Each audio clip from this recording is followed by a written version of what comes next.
بسم اللہ الرحمن الرحیم یا ایھا المزمل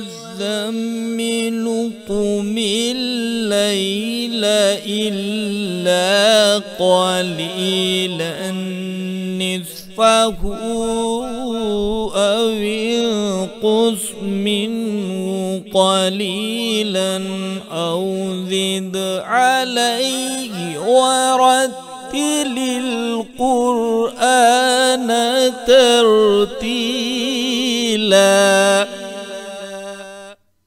صدق اللہ العلی العظیم۔ بسم اللہ الرحمن الرحیم۔ محترم ناظرین السلام علیکم ورحمۃ اللہ۔ نوا فاؤنڈیشن کی جانب سے بہترین دینی تعلیم کا سلسلہ معصوم قم face to face international online classes کے ذریعہ پوری دنیا میں جاری و ساری ہے۔ الحمدللہ بچے بڑے مرد و خواتین سب کے الگ الگ لیولز اور الگ الگ کورسز ہیں۔ چلڈرن کلاسز میں ایکسپرٹ ٹیچرز کے ذریعے اردو، عربک، احکام، ترجمہ قرآن، دینیات، تجوید، قرات قرآن، حفظ، اخلاق، دعا اور خطابت سکھائی جاتی ہے۔ بڑے لوگوں کے لیے کلاسز میں تجوید قرآن، نہج البلاغہ، حسن تلاوت، ترجمہ و تفسیر قرآن، احکام، عقائد، خطابت، دعا اور تاریخ جیسے اہم موضوعات کی تعلیم دی جاتی ہے۔ سارے سرٹیفکیٹ المصطفیٰ انٹرنیشنل یونیورسٹی کی جانب سے دیے جاتے ہیں۔ اعوذ باللہ من الشیطان الرجیم، بسم اللہ الرحمن الرحیم، نحمدہ ونصلی علی رسولہ الکریم وعلی اہل بیتہ الطیبین الطاہرین المعصومین واللعن علی اعدائہم اجمعین، اما بعد، قال اللہ تبارک و تعالی فی محکم کتابہ الکریم، بسم اللہ الرحمن الرحیم، یا ایھا الذین آمنوا کتب علیکم الصیام کما کتب علی الذین من قبلکم لعلکم تتقون۔ ناظرین کرام السلام علیکم ورحمۃ اللہ وبرکاتہ، میں آپ کا خادم سید فروغ مہدی رضوی۔ ناظرین، ہم آپ کی خدمت میں ایک مرتبہ پھر حاضر ہوئے ہیں۔ احکام جو ہمارا موضوع تھا اس پر ہم نے اس سے پہلے بات کی تھی نماز کے اوپر۔ آج ہم حاضر ہوئے ہیں اسی احکام میں ایک موضوع روزہ، جو ہمارے لیے بہرحال ماہ سیام کے روزے واجب ہوتے ہیں، ہم اس پر آپ سے گفتگو کریں گے۔ تمہیدی گفتگو میں روزے کی فضیلت آپ کے سامنے میں بیان کر دوں، اس کے بعد مولانا جن سے ہم اپنے سوالات کے جوابات طلب فرمائیں گے وہ ہماری گفتگو میں شامل ہوں گے۔ ناظرین، پروردگار عالم ارشاد فرماتا ہے کہ دیکھو تمہارے سارے اعمال انسان وہ تمہارے لیے ہیں، تمہیں اچھا بنانے کے لیے ہیں، وہ خود تمہارے فائدے کے لیے ہیں، لیکن روزہ اس عمل کا نام ہے جو وہ میرے لیے ہے اور اس کی جزا میں تمہیں دوں گا۔ اور یاد رکھو روزہ تمہارے لیے سپر ہے، روزہ تمہارے لیے ڈھال ہے جو جہنم کی آگ سے تمہیں بچاتا ہے۔ لہٰذا ہم بات کریں گے روزے کے اوپر، اور ہمارے ساتھ اس پر گفتگو کرنے کے لیے ہمارے ساتھ موجود ہیں حجت الاسلام والمسلمین علی جناب مولانا عمار حیدر صاحب قبلہ مقیم قم ایران۔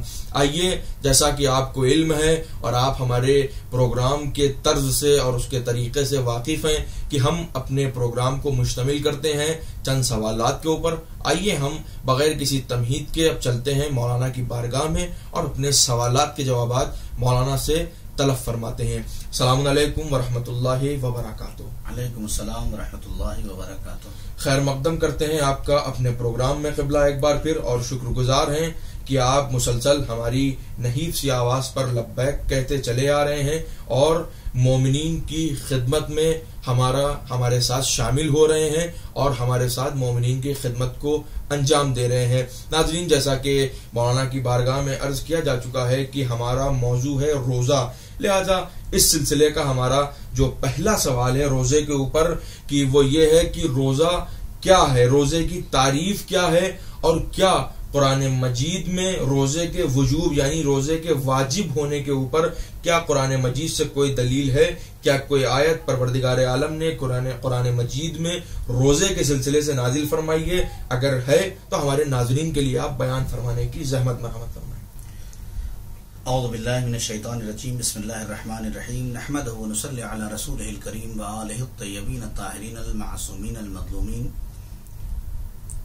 سب سے پہلے ناظرین کی خدمت میں تحفہ سلام عرض کرتے ہیں اور دعا کرتے ہیں پروردگار عالم سے کہ ماہ مبارک سیام آنے والا ہے اور تقریباً ماہ مبارک سیام میں ہم پروردگار عالم کی بارگاہ میں مہمان ہوتے ہیں اور خداوند عالم ہمارا میزبان ہوتا ہے. ایک بندے کے لیے اس سے بڑی نعمت اور کیا ہو سکتی ہے کہ خود خدا اپنے بندے کے لیے میزبانی کر لے اور بندہ مہمان بن جائے. لہذا ماہ مبارک رمضان ہے، اپنے آپ کو آمادہ کریں قرب خدا کے لیے اور نصرت امام کے لیے. اس سے زیادہ اور اس سے بہتر موقع نہیں مل سکتا ہے کہ ہم جس وقت کے امام کی غیبت میں زندگی گزار رہے ہیں اس امام کے لیے بھی کچھ نہ کچھ کریں اور ان کے ظہور کا زمینہ فراہم کریں. یہ ماہ مبارک رمضان اس لیے آتا ہے تاکہ ہم اپنے تقوی میں اضافہ کر سکیں، تقوی میں اضافہ کر سکیں. سوال آپ کا جو قبلہ ہے کہ روزہ کیا ہے، ناظرین خدمت میں اس کا جواب عرض کر دوں کہ روزہ اذان صبح سے لے کر، اصطلاح میں اذان صبح سے لے کر اذان مغرب تک ان چیزوں سے اپنے آپ کو محفوظ رکھنا اور بچانا جس سے روزہ باطل ہو جاتا ہے، جس سے روزہ باطل ہو جاتا ہے. ان چیزوں سے انشاءاللہ وہ آپ کے سامنے بھی بیان کی جائیں گی جو روزے کو توڑنے والی چیزیں ہیں. تو پہلی چیز یہ ہے کہ اذان صبح سے لے کر اذان مغرب تک اپنے آپ کو مفطرات روزہ یا مبتلات روزہ سے محفوظ رکھنا، اس کو روزہ کہتے ہیں. لغت میں روزہ کہتے ہیں بچانے کو، صوم کہتے ہیں بچانے کو. تو صوم ایک ایسی چیز ہے جو انسان کو خداوند عالم کے بارگاہ میں اتنا قوی اور مضبوط بنا دیتا ہے کہ اس کا رشتہ خدا سے بھی جڑ جاتا ہے اور بندوں سے بھی جڑ جاتا ہے. ایک ایسی عبادت ہے کہ جو ہوتی تو خدا کے لیے ہے لیکن احساس بندوں کا دلاتی ہے. اللہ نے بعض روایتوں میں اگر دیکھیں آپ تو وہاں ملتا ہے کہ روزہ اس لیے واجب قرار دیا تاکہ جو پیٹ بھرے ہوئے لوگ ہیں، عمرا ہیں، امیر ہیں اور جن کے پاس سب کچھ انتظام ہے، ثروت مند ہے، ان کو اس بات کا احساس ہو کہ اس سماج، ہمارے معاشرے اور سماج میں کچھ ایسے غریب بھی ہیں جن کے پاس کھانے کے لیے کھانا نہیں، تو انہیں بھوک کا احساس ہو، انہیں بھوک کا احساس ہو. اور اس بھوک کا احساس انہیں جب ہوگا، احساس پیدا ہوگا انسان کے اندر. واقعا اگر انسان کا ضمیر زندہ ہے، ورنہ اگر بے ضمیر انسان ہے تو اس کا پڑوسی بھوکا رہے مطلب نہیں، اس کے گھر میں وہ کوئی کھائے نہ کھائے اس سے کوئی مطلب نہیں ہے اگر بے ضمیر انسان ہو جاتا ہے. اور اگر باضمیر ہے، انسانیت پائی جاتی ہے اس کے اندر. آپ ایک واقعہ دیکھیں، واقعہ بات آ گئی ہے تو بتا دو اپنے ناظرین کو. ایک عالم، بہت بڑے عالم دین کا واقعہ ہے کہ اپنے گھر میں کھانا کھا رہے ہیں، اتنے میں امام نے اپنے صحابی کو بھیجا یا عالم دین نے، استاد نے اپنے ایک شاگرد کو بھیجا کہ جاؤ فلاں شاگرد کے گھر دروازہ کھٹکھٹا کے اس سے کہو کہ تم کیا کر رہے ہو، تمہیں فوراً تمہارے استاد نے بلایا ہے. آپ غور کریں، وہ آیا، دروازہ کھٹکھٹایا، کیا آرام فرما رہے ہیں، کہا کہ جلدی سے استاد نے تمہیں بلایا ہے. وہ بھاگا ہوا دوڑا ہوا آیا، استاد نے بولا، کہا کہ تم کیا کر رہے تھے، کہا آرام کر رہے تھے. کہا تمہیں شرم نہیں آتی، تم آرام کر رہے، تمہارا پڑوسی بھوکا ہے، تمہارا پڑوسی بھوکا ہے اور تم آرام کر رہے ہو. تو وہ کہتے ہیں کہ خدا کی قسم، میرا اللہ جانتا ہے، میرا امام جانتا ہے کہ میں نہیں جانتا ہوں کہ میرا پڑوسی بھوکا ہے.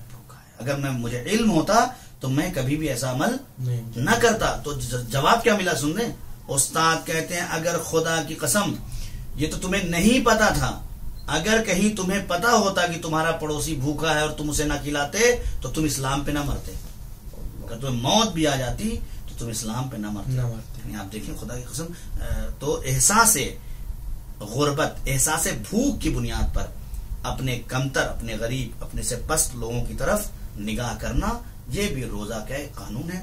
آپ نے سوال میں یہ بھی پوچھا کہ کون سی ایسی آیت ہے، کیا قرآن مجید میں کوئی ایسی آیت ہے جس سے روزہ واجب ہونے کی دلیل ملتی ہو. بالکل قرآن مجید کی آیت کھلم، یعنی پوری دنیا کے سامنے جب بھی ماہ مبارک رمضان میں کوئی مقرر خطاب کرتا ہے تو یہی آیت پڑھتا ہے. لیکن بس یہ کہ ہمارے ناظرین کو ایڈریس بھی پتا ہونا چاہیے. کہ روزہ قرآن میں کہاں سے واجب ہے، نماز کہاں سے واجب ہے، حج کہاں سے واجب ہے، یہ چیزیں ہمارے ناظرین کو ایک ایک آیت ہے، ایک ایک آیت کم سے کم یاد ہونی چاہیے. جو روزے پہ دلیل ہے آیت وہ کون سی ہے؟ اعوذ باللہ من الشیطان الرجیم، بسم اللہ الرحمن الرحیم، یا ایھا الذین آمنوا کتب علیکم الصیام کما کتب علی الذین من قبلکم لعلکم تتقون. سورہ بقرہ کی 183ویں آیت ہے، 183. یہ سورہ بقرہ کی 183 آیت نمبر ہے، جو خطاب کر رہا پروردگار عالم کے جیسے تم سے پہلے والوں کے لیے روزہ لکھ دیا گیا تھا ویسے ہی تمہارے لیے بھی روزہ واجب لکھ دیا گیا ہے، واجب قرار دیا گیا ہے. کیوں؟ لعلکم تتقون، شاید تم متقی بن جاؤ. تو قرآن کی اس آیت میں ہی اللہ نے مقصد روزہ بھی رکھ دیا کہ اذان صبح سے اذان مغرب تک صرف بھوکے مت رہو، متقی ساتھ ساتھ تقوی رکھے رہو. ایسا نہ ہو کہ زبان اور منہ سے بھوکے ہوں، آنکھوں سے جو ہے تو فلم دیکھ رہے ہوں، کوئی فائدہ نہیں. زبان سے بھوکے ہوں اور اسی زبان سے غیبت کر رہے ہوں، زبان سے بھوکے ہوں کسی کی برائی کر رہے ہوں، ہاتھ سے جو ہے وہ ایسا لگ رہا ہے روزے ہیں، اسی ہاتھ سے جو ہے غلط کام انجام دے رہا ہوں. جناب سیدہ حضرت فاطمہ زہرا سلام اللہ علیہ، ناظرین خدمت میں حدیث پیش کر دوں. جناب سیدہ فاطمہ الزہرا سلام اللہ علیہ سے سوال کیا گیا، بی بی روزہ کسے کہتے ہیں؟ بی بی نے فرمایا روزہ صرف اذان صبح سے اذان مغرب تک بھوکا رہنے کا نام نہیں ہے، بلکہ روزہ تو ہمارے چاہنے والوں کا یہ ہے کہ اس کی آنکھیں بھی روزہ رہیں، اس کی زبان بھی روزہ رہے، اس کے ہاتھ بھی روزہ رہے، اس کے اعضاء و جوارح سے یہ لگے کہ یہ بندہ اس وقت اپنے پروردگار عالم کی کسی عبادت میں مصروف ہے. یہ عبادت ہے، یہ روزہ ہے جو ہمارے ناظرین کی خدمت میں پیش کرنا ہے. اسے روزہ کہا جاتا ہے. اور آیت قرآن مجید کی سورہ بقرہ کی 183 آیت ہے جو قرآن میں ہے، جو روزہ کے واجب ہونے پہ دلیل ہے. ایک اور آیت ہے جس میں یہ پتہ چلتا ہے کہ ہم اذان صبح سے اذان مغرب تک جو بھوکے رہیں اس کے لیے کیا دلیل ہے. تو اس کے لیے سورہ بقرہ ہی کی 187 نمبر آیت ہے ناظرین. اس میں لکھا ہے کہ وَكُلُوا وَاشْرَبُوا حَتَّى يَتَبَيَّنَ لَكُمُ الْخَيْطَ الْأَبْيَضُ مِنَ الْخَيْطِ الْأَسْوَدِ مِنَ الْفَجْرِ ثُمَّ أَتِمُوا الصِّيَامَ إِلَى اللَّيْلِ. یہ بھی آیت بالکل اسی سے ملتی جلتی ہے، لیکن وہ واجب ہونے پہ علامت ہے، وہ یاد ہونی چاہیے ہمیں. یہ صرف یہ بتاتی ہے کہ آپ اذان صبح سے لے کر اذان مغرب تک اپنے پروردگار عالم کے لیے، صرف اپنے پروردگار عالم کے لیے بھوکے رہیں اور ان چیزوں سے پرہیز کریں کہ جس سے روزہ باطل ہو جاتا ہے. ناظرین، ایک اہم ہماری زندگی کا رکن ہے روزہ، لہذا روزے کے وجوب کو ہمیں جاننا چاہیے کہ روزہ پروردگار عالم سے تقرب کا ذریعہ ہے. اسی لیے شاعر نے کیا خوب کہا ہے کہ عشق خدا کا دل میں گلستہ بنائیے، اس گلستہ کا خود کو نگہباں بنائیے. روزہ، نماز، حج و زکوٰۃ و زیارتیں، ان سب کو اپنی قبر کا سامہ بنائیے. روزہ، نماز، حج و زکوٰۃ و زیارتیں، ان سب کو اپنی قبر کا سامہ بنائیے. لہذا ناظرین، ہم غافل نہیں رہے. ماہ سیام ہمارے درمیان آ رہا ہے، برکتوں والا مہینہ ہے، اور ہم پروردگار کی اس فیض سے اگر فیض یاب نہیں ہو سکے تو یاد رکھیے ہم صرف اپنے کف افسوس کو ملنے کے علاوہ اور کچھ نہیں کر سکیں گے. بعد میں ماہ سیام ماہ برکت ہے، لہذا پروردگار کی برکتوں سے جتنا ہو سکے استفادہ کرتے رہیے. ناظرین، ہمارا اس سلسلے کا دوسرا سوال اہم سوال ہے، اور آج کل ہم معاشرے میں دیکھتے ہیں کہ اگر لڑکے اپنے سن بلوغیت تک پہنچ گئے ہیں مگر پھر بھی وہ ان کے لیے سخت ہے تو ماں باپ یا اور عزیز و اقربا ان کو رکھنے سے منع کر دیتے ہیں. تو کیا قبلہ 9 سال کی لڑکی یا 15 سال کا لڑکا جو سن بلوغیت تک پہنچ چکے ہیں ان کو روزہ رکھنے سے روکنا صحیح ہے؟ کیا آپ ہمارے لیے، ہمارے ناظرین کے لیے اس سوال کا جواب جو ہے وہ پیش فرمائیں. جزاک اللہ. بہت عمدہ سوال ہے. آج جو ہمارے معاشرے میں ناظرین دیکھا جا رہا ہے وہ یہی ہے کہ بچہ بالغ ہو جاتا ہے، اس کے باوجود بھی اسے عبادت سے روکا جا رہا ہے، اسے روزہ رکھنے سے منع. اسکول جا رہا ہے بیٹا، روک دیتے ہیں. گھر پہ ہیں، ابھی تو بابو ہے، ابھی تو بچہ ہے، ابھی تو چھوٹا ہے. کیا خدا نہیں جانتا تھا کہ یہ 9 سال کا بچہ ہے، ابھی یہ بچی ہے 9 سال کی، کیا خدا کو علم نہیں تھا؟ یہ 15 سال کا تو بابو ہے ابھی. جو خلق کرنے والا، ایک گاڑی بنانے والے سے زیادہ جو ہے چلانے والا جانتا ہے. ممکن ہی نہیں. جو گاڑی بنانے والا ہے وہ بہتر جانتا ہے کون سا پرزہ کتنے دن چلے گا اور کب اس کے اندر صلاحیت ختم ہو جائے گی. چلانے والے کو اتنا علم نہیں ہوتا ہے، بنانے والے کو علم ہوتا ہے. لہذا ہماری باڈی کو بنانے والا خدا ہے، ہمارے جسم کو کمال دینے والا خدا ہے، ہم نے نہیں بنایا ہے. تو اس کا جواب یہ ہے، اگر آپ کسی سے پوچھیں کہ 9 سال اور 15 سال کے بچوں کو روکنا، تو اس کا واحد جواب یہ ہے کہ خدا کو عادل نہ ماننے کے برابر ہے. واقعی بہت سخت مرحلہ ہے. اگر آپ یہ کہہ رہے ہیں کہ اس کے اندر ابھی اتنی طاقت نہیں ہوئی ہے کہ یہ روزہ رکھ سکے، تو اس کا مطلب یہ آپ خدا کو عادل نہیں مانتے.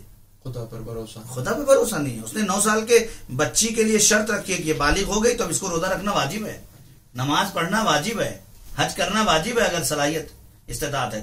تو جتنے وجوب خدا نے جس عمر میں رکھے ہیں، اگر ہم اس کے درمیان میں حائل ہوتے ہیں تو اس کا مطلب یہ ہے کہ ہم خدا کو عادل نہیں مان رہے. لہذا ہم اپنے بچوں کو نہ روکیں اور تشویق دیں. ہاں آپ یہ کریں، آج اگر ہمارا بچہ 9 سال کا ہو گیا ہے، ہماری بچی 9 سال کی ہو گئی ہے، تو اس کے اعزاز میں آپ 10-20 بچوں کو اور بلائیں، اس کو روزہ رکھوائیں. جیسے ہمارے یہاں روزہ خوشی ہوتی ہے، روزہ کشائی کروائیں، روزہ کشی نہ کروائیں. 2 دن 4 دن 5 دن اس کے سن کے بچوں کو بلائیں تاکہ انہیں بھی شوق پیدا ہو کہ ایسے میں اسکول جانا ہے، کوئی بات نہیں ہے، جاؤ بیٹا اللہ مدد کرے گا. پہلے دوسرے دن احساس ہوتا ہے، ایسا نہیں ہے. بعض روایتوں میں یہاں تک بھی ہے کہ اگر آپ کی کوئی بچی ہے اور اس کے اندر واقعی دیکھا جائے کہ اب روزہ رکھنے کی طاقت نہیں رہ گئی ہے، اسے خود بچی کو لگ رہا ہے، تو آپ اسے تھوڑا موڑا پانی پلا دیں اور شام تک ویسے ہی پھر رہنے دیں، اسے روزہ رکھوائیں. لیکن اسے اس بات کا احساس دلوائیں کہ یہ واجب روزہ تھا، تمہارے اوپر ایک روزہ واجب ہے، اس کی قضا بعد میں کر لینا. یہ احترام روزے کا ابھی سے بچوں کے دماغ میں. نتیجہ کیا ہوتا ہے؟ جب ابھی ہم بابو بابو کرتے رہتے ہیں، 15 سال سے 20 سال چلا جاتا ہے، وہ اپنے کو بابو ہی سمجھتا ہے، وہ بچی بھی اپنے آپ کو بچی ہی سمجھتی رہتی ہے. نتیجہ یہ ہوتا ہے کہ جو احساس ذمہ داری دین ہونا چاہیے، جو احساس ذمہ داری اسلام ہونا چاہیے، وہ بچوں میں نظر نہیں آتا. یہ جوان ہو جاتے ہیں، انہیں نماز جو ہے غفلت میں شکار ہو جاتے ہیں، یہ روزے کی طرف مائل نہیں ہوتے ہیں. روزہ چھوڑنے کی وجہ صرف بچے نہیں ہیں، بلکہ وہ لوگ ان کے والدین بھی ہیں، ان کی پرورش کرنے والے بھی ہیں. اگر وہ 9 سال کی بچی سے اسٹارٹنگ سے رکھوانے لگتے، اگر 15 سال کے بچے سے اسٹارٹنگ سے انہیں تشویق دیتے، شوق پیدا کرتے ان کے اندر، تو یہ بچے 20 سال کے ہونے کے بعد کبھی بھی روزہ چھوڑنے کو تیار نہیں ہوتے، کبھی بھی نماز چھوڑنے کو تیار نہیں ہوتے. لہذا مشکل ادھر بچوں کی طرف سے کم ہے، ہماری طرف سے زیادہ ہے.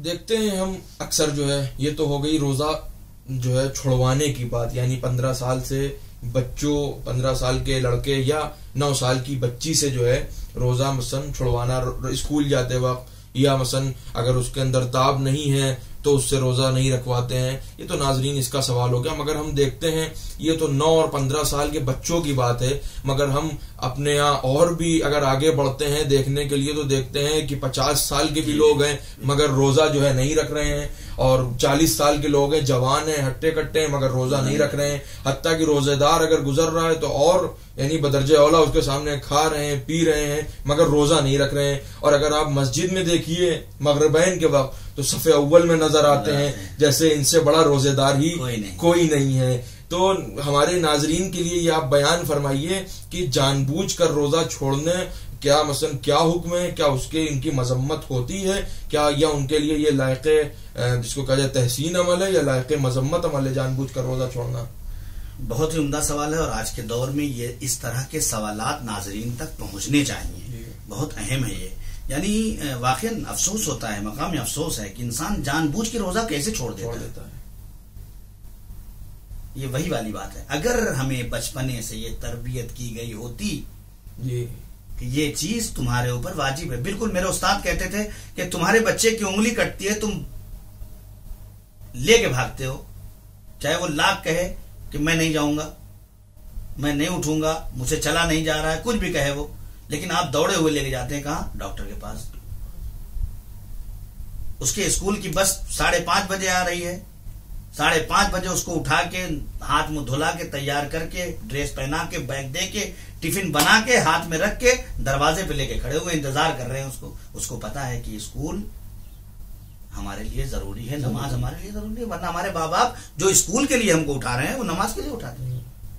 جس کے انگلی کٹنے پہ اتنی تکلیف ہوتی ہے اس بچے کے واجب چھوٹنے پہ ماں باپ کو کیوں نہیں افسوس ہوتا؟ یہ بہت اہم معاملہ ہے. ہمارے سماج اور معاشرے میں والدین کو اس طرح سے بھی سوچنا ہے کہ اس باڈی میں 2 چیزیں ہیں، صرف جسم نہیں ہے، روح بھی ہے. اور ہمیں بچے کو جو پروان چڑھانا ہے، اس بچے کے جسم کو نہیں مضبوط بنانا ہے، اس بچے کی روح کو پروان چڑھانا ہے. تربیت روح ہونی ہے، تربیت جسم نہیں ہے کہ خوب جم پہ جم بھیجے جا رہے ہیں چاہے وہ 5 وقت کا بے نمازی ہو جائے. یہ تربیت جسم تو ہو جائے گی، تربیت روح نہیں کہلائے. لہذا تربیت اس کے لیے بہت ضروری ہے کہ ہم روزے، ہمارے بچے روزے میں لگے رہیں، ہمارے بچے واجبات کا احساس کر سکے. یہ والدین کی ہے. یعنی کیوں نبی فرما رہے ہیں کہ 7 سال کے بچے کو جو ہے وہ نماز پڑھنا شروع کرا دو، تشویق دلاؤ، یاد کرا دو اپنے بچے کو، 7 سال سے نماز یاد کرا دو، تاکہ 9 سال پہ پھر وہ جو ہے بہانہ جو ہی نہ کرے. بچی ہے تو 9 سال پہ، 15 سال پہ بچہ ہے تو 15 سال پہ پڑھنا شروع کر دے. یہ کب ہوگا؟ جب ہم خود مصلی بچھا کے نماز کے وقت ہوں گے حاضر، تب نہ ہمارا بچہ دیکھے گا کہ ہاں بھائی نماز پڑھنا چاہیے. جب ہمارے گھر میں مصلی بچھے گا تو وہ بچہ بھی دیکھے گا کہ بھائی مصلی نمازان ہو گئی.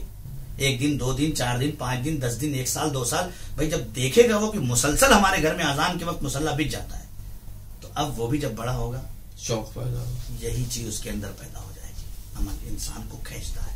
بچے اور جوان جو ہے ان کا دل بالکل سادہ ہوتا ہے، جو اس میں آپ ڈال دیں گے وہی محفوظ ہو جاتا ہے. لہذا ہمیں یہ کام کرنا ہوگا. تو اب اس میں مسئلہ جو ہے وہ یہ ہے کہ اگر کوئی شخص جان بوجھ کر روزہ چھوڑ دے تو اس میں 2 شق ہے. سوال یہ ہے 2 شق. پہلی شق کیا ہے؟ ایک بار وہ بالکل انکار کر دیتا ہے، توہین کرتا ہے روزے اور واجبات دین کا انکار کر دیتا ہے کہ اصل روزہ کوئی چیز ہے ہی نہیں ہے، ہم مانتے ہی نہیں اس کو.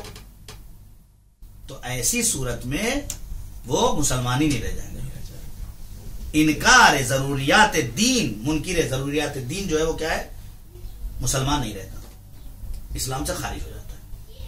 لیکن ایک وہ ہے کہ نہیں، یہ اصلاً منکر دین، منکر ضروریات دین نہیں ہے، اقرار کرتا ہے کہ نماز بھی ہے، روزہ بھی ہے، حج بھی ہے، زکوٰۃ بھی ہے، بے شک، لیکن یہ غافل ہے. میں اس کو نہیں کہتا کہ یہ ترک کرتا نہیں. یہ جو جوان میرا ہے نا، واقعا میں ناظرین بہت درد دل سے آپ تک کہہ رہا ہوں، میری مائیں اور بہنیں سب سن رہی ہیں اور میرے بھائی بھی سن رہے ہیں، مجھ سے بڑے بھی سن رہے ہیں. ان سب کے لیے اگر روزہ چھوڑتے ہیں نا تو یہ جان بوجھ کے نہیں چھوڑتے.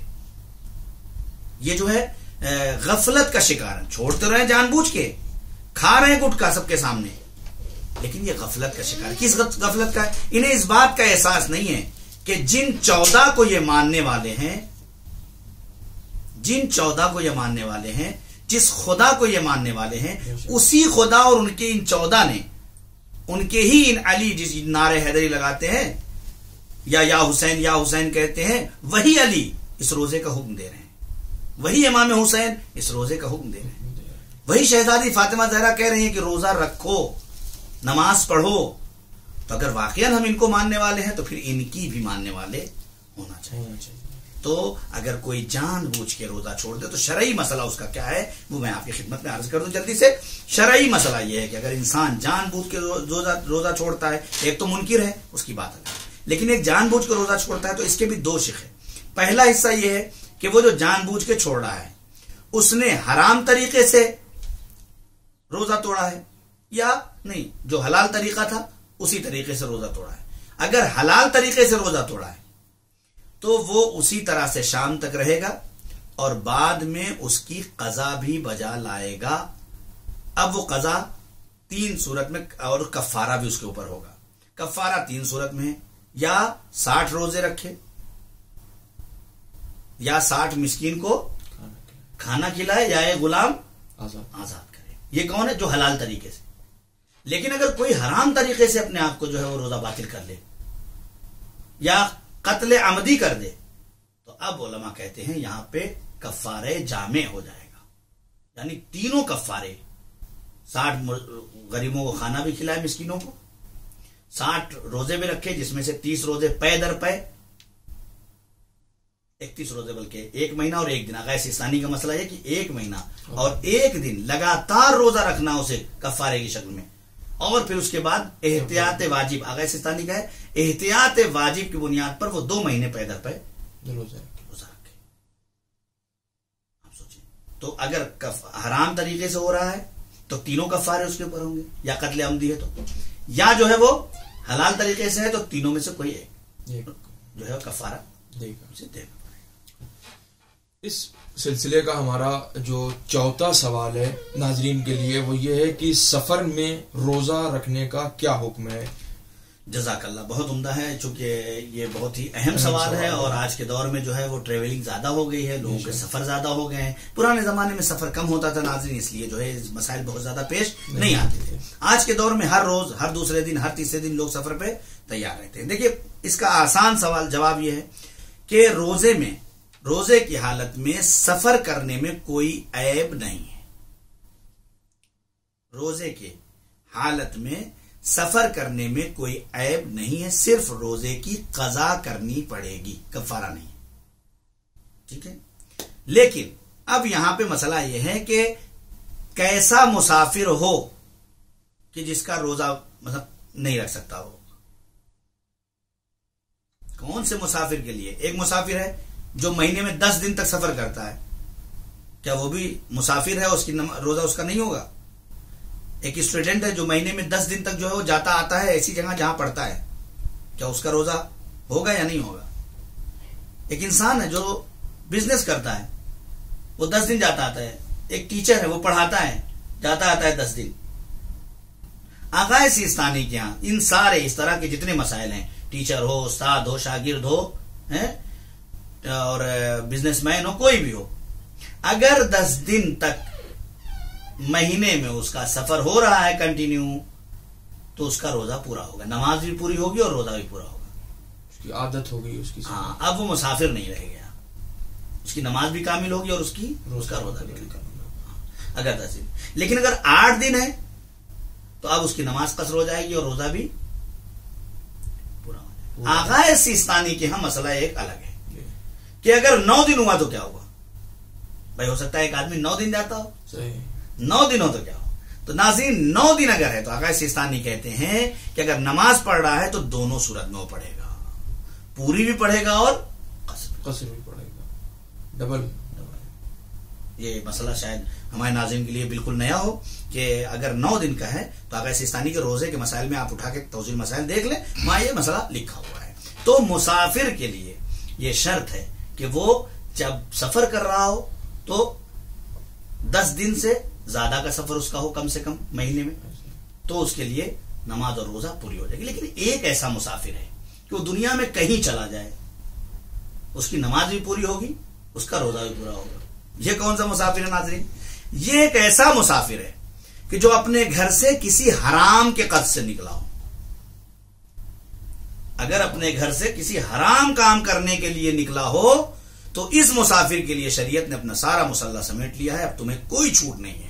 تم اگر سفر میں ہو تو یہاں نماز بھی تمہیں پوری پڑھنی پڑے گی اور روزہ بھی پورا رکھنا پڑے گا۔ ناظرین بہت اہم موضوع ہے ہمارے لیے روزہ، سفر میں روزہ کا کیا حکم ہے، کیا روزہ کیا ہے، ڈیفینیشن کیا ہے روزے کی، ان تمام سوالات پر مولانا موصوف نے ہمارے سامنے بہت ہی بہترین طریقے سے جو ہے مسائل کو اجاگر کیا اور ہمیں بیان فرمایا ہمارے لیے۔ ناظرین اس سلسلے کا ہمارا آخری سوال مولانا سے ہوگا، اور وہ سوال یہ ہے ہمارے ناظرین کے لیے کہ بیماری میں روزہ رکھنے کا حکم کیا؟ ایک آدمی بیمار ہے، شاید وہ مسلسل بھی بیمار رہتا ہو یا ماہ سیام میں اتفاقاً بیمار ہو جائے، تو اب اس کے اوپر شریعت کا کیا حکم نافذ ہوتا ہے؟ واقعی یہ بھی اس وقت جو ہے وہ بہت جامع میں ہمارے معاشرے میں بہت ہی زیادہ، بہرحال آج کے دور میں جو ہے وہ بالکل یہ بہت ضروری سوال ہے اور ناظرین تک اس کا جواب بھی صحیح پہنچنا چاہیے۔ مسئلہ یہ کہ ناظرین سوال تو کرتے ہیں لیکن صحیح جواب ہونا اور اس پر عمل کرنا یہ بہت اہمیت کا حامل ہوتا ہے۔ مثلا آپ کہیں کہ بیماری میں روزہ رکھنا کیسا ہے؟ بے شک ہے نا. ہمارے یہاں بہت سارے آپ دیکھیں، اس میں ایک پہلے چھوٹا سا جواب دے دوں اس کا. بیماری میں روزہ رکھنا، اگر بیماری کے ذریعے سے آپ کو ڈاکٹر یہ کہتا ہے کہ روزہ نہیں رکھنا ہے، آپ کے لیے نقصان دہ ہے، یا آپ کو خود اس بات کا یقین ہو کہ اس بیماری کی بنیاد پر میرے جسم میں ناتوانی آ جائے گی، یا میرے جو ہے وہ موت کا خطرہ ہے، یا کوئی بڑا خرابی پیدا ہو جائے گی، اگر ایسا کوئی احساس ہو جائے تو روزہ رکھنا باطل ہی نہیں بلکہ حرام ہے. حرام ہے. آپ دیکھیں بہت سارے لوگ ہمیں ایسے بھی ملتے ہیں، جس طرح سے ادھر چھوڑنے والے ملتے ہیں، پان کھاتے گٹکا کھاتے پھرتے رہتے ہیں، اسی طرح سے ادھر سے بھی بہت زیادہ شدت پسند لوگ، جدی لوگ ہیں، بہت جدی لوگ ہیں. وہ کیا ہے، بیمار ہے، ڈاکٹر نے منع بھی کر دیا ہے کہ روزہ نہیں رکھنا ہے، لیکن وہ کیا کہتے ہیں، نہیں روزہ رکھیں. پتہ نہیں عمر کا آخری حصہ ہے، اگلے سال زندہ رہوں نہ رہوں، اللہ کا روزہ ہے رکھ لوں. ارے بھائی اللہ کا ہی روزہ ہے، اور اللہ ہی نے کہا ہے کہ بیماری میں روزہ نہیں ہے. خدا ہی کہہ رہا ہے کہ بیماری میں روزہ رکھنا صحیح نہیں. اگر ڈاکٹر منع کرتا ہے تو پھر آپ کی مرضی نہیں چلے گی، شریعت کی مرضی چلے گی. بے شک جہاں شریعت ادھر روک رہی ہے کہ کھاؤ پیو نہیں، وہی شریعت ادھر بھی روک رہی ہے مجبوری کہ اگر تم واقعاً بیمار ہو تو اب تم سے بالکل روزہ ساقط ہے. بعض اوقات یہ زبردستی اور یہ شدت پسندی، انسان سمجھ رہا ہے میں عبادت کر رہا ہوں خدا کی، لیکن وہ حرام کی طرف لے جا رہا ہے. تو یہ ہے مسئلہ. لیکن اس کا ایک اور پہلو ہے روزے کا، وہ بھی آپ کی خدمت میں بیان کر دوں کہ اگر بیماری میں ہو، ہمارے بہت سے ناظرین سوال کرتے ہیں یہ سوال کہ بیمار ہیں، ہم نے روزہ نہیں رکھا تو اب کیا کریں. روزہ نہیں رکھنا ہے ہمیں، تو بھائی اگر ہم روزہ رکھتے ہیں آپ کہتے ہیں حرام ہے، تو کوئی راستہ ایسا شریعت نے رکھا ہے کہ ان بیماروں کو بھی روزے کا ثواب ملے.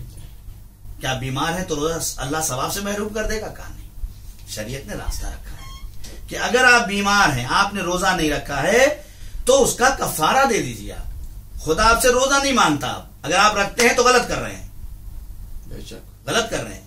ہاں لیکن اگر آپ نے نہیں رکھا تو وہ احساس جو میں نے پہلے کہا کہ غربا کو نہ بھولیے، آپ فقیروں کو آپ نہ بھولیے، فراموش نہ کریے. روزہ اس احساس کا نام ہے. تو اب کفارہ یہ رکھا کہ 750 گرام، ایک مد غلہ جو بھی آپ کھاتے ہیں وہ کسی مستحق تک دیں. ہر روز کے بدلے میں 1 مد، 30 روزے کے بدلے میں آپ دیں. لیکن کب؟ سال بھر. اگر آپ بیماری سے افاقہ نہیں کر پاتے ہیں تب. ورنہ اگر سال کے درمیان 2 مہینے کے بعد آپ اچھے ہو جاتے ہیں تو وہ روزہ جو 30 آپ کا قضا ہوا ہے آپ کے اوپر ہے، رکھنا پڑے گا. ناظرین، ہمارا ہمارے سلسلے کے روزہ جو ہمارا احکام میں موضوع تھا، اس کے ہمارے سوالات اس پروگرام کے، اور ہمارا وقت بھی ناظرین جو ہے وہ اتفاقاً تمام ہوتا ہے. اور جیسا کہ ہمارا اصول ہے کہ ہم اپنے پروگرام کو ایک معینہ وقت پر ختم کرتے ہیں.